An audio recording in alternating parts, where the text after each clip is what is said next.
I hate doing. I don't want to do like one of those, those corny intros you always see on like YouTube videos, like "What's going on, guys?" It's me, man. I can't really. Like I want an intro, but I don't want to do that. But you should get a jingle. I mean, you make music, like low key, make a jingle. Low key. If I'm being completely honest, I've thought about it once, and I was thinking, it was like something like that. It'd be like, It's Monday with this nigga.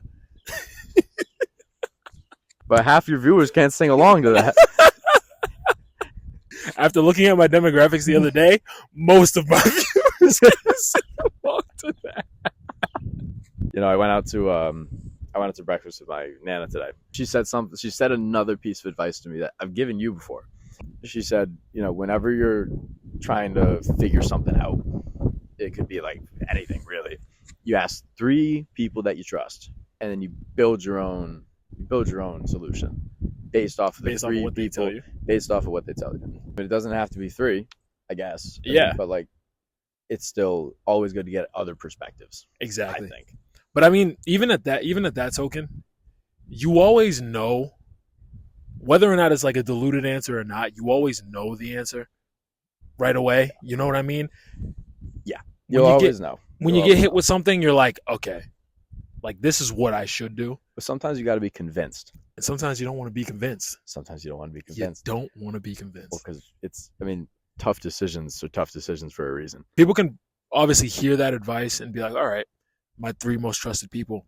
But they'll go to people who they know will endorse the ideas that the person already knows that are not good.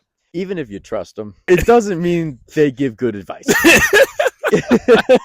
You also have to find someone who's a little bit insightful. Yeah. Like you can't ask your alcoholic friend if you should stop drinking.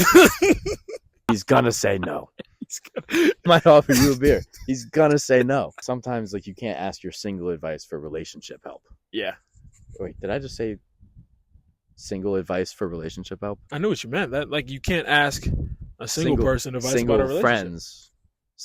You can't ask your single friend for relationship advice. Exactly. That's what I meant. Yeah, but I knew where you were going with it. That is fair. One thing I was thinking about, because obviously we had that conversation last night. Yep. A whole list of certain things. And one thing that like I really started to realize, a lot of people around you don't give as much of a fuck about you as you think they do. You know what I'm saying? Yes. That's actually damn. Like as much as you think the people around you care for you, they care for you less than you think. Yeah. But the thing is though, I was thinking about that too, actually, in a similar way, but a different way. I was thinking about the fact that like I have people that I care about like very much. Yep. And you'll text them, you'll see them, like you'll be like very, and this is not like at anybody in specific, just to put it out there, but like, and then you really start to think about it, you're like damn, like they're living their life. Mm-hmm. Maybe they definitely still care about me.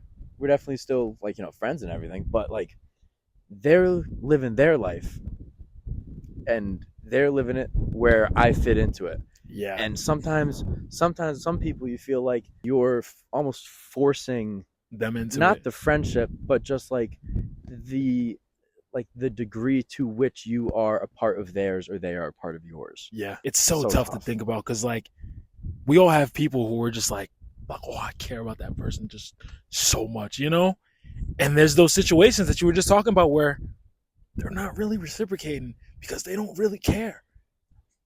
To the same point though, then there's other people that like you have this unspoken bond with.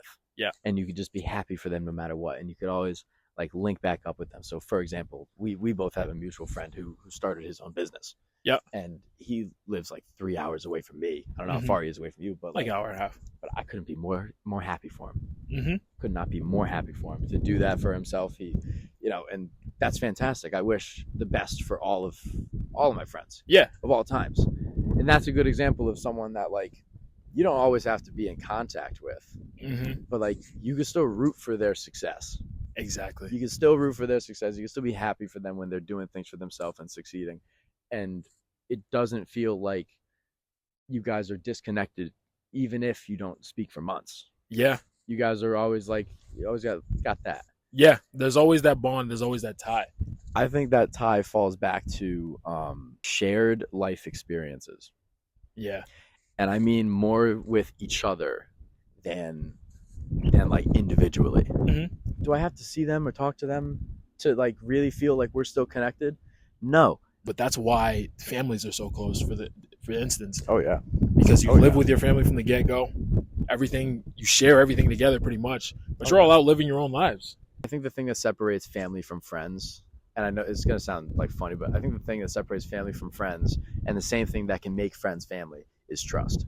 I'm a triplet, and I spent 18 years, growing up in, together, never having spent more than 5 days away from each other, and we butt heads growing up, just like any other sibling. Of course. But like, damn, like you want to talk about like someone who knows you and you know them. Yeah. Like, yes, we're family, right? And you can make the argument that that's why it is what it is. Yep. But man, do I trust them? Mm-hmm. Families who like you like fall back on. Yeah. The ones that you know you can trust. Your friends that are family are the ones that you've had these same family like experiences with. Yeah. You know that like they got your back, you got theirs. And that's unspoken. It's unspoken. I wish it was spoken, because honestly, if I could have a soft moment, I'm taking it. Yeah. I know. That's another funny thing about friends being like guys to guy friends. Yeah. Right? Is that no, like do I want to have soft moments like with anybody? No. Mm-hmm. There are those moments you start drinking a little bit and you start feeling the look. You're like, I love you guys so much, blah, blah, blah. And most of the time, everyone's like, shut the fuck up. Yeah, exactly. But that shut the fuck up means I love you too. All these experiences, like you really add it up and you really think about what makes a friend a friend. Mm-hmm. I do think it's trust. You need it. You need it. You need it. You need it. And without it, there's nothing. Happy Monday. You said it prematurely, but now I'll count down from 3. I just wanted to see if we would say it at the same time. No, I'd normally count down from 3, so I wasn't even. Oh, you had a plan. I was unaware of the plan. All right, actually, you want to try to see if we do it at the same time? I can't. Okay, so we got a 10-second window though. Yeah, well, we'll start right now. Happy Monday. Happy Monday. We're off. We'll do it again. Okay. Happy Monday. Tougher than nails, take what you doing today, I do double or better. The bricks that I'm laying right now is the bricks that'll make you boy suffer forever. And niggas try breaking me down, it's ironic, I'm still putting something together. Every time it's a body on body on body, like shit that goes under the head on flies. Don't run for my feathers, I'm out in the field and I'm under the center. I don't even have me a chip on the shoulder, cause I want it all and I wouldn't take less.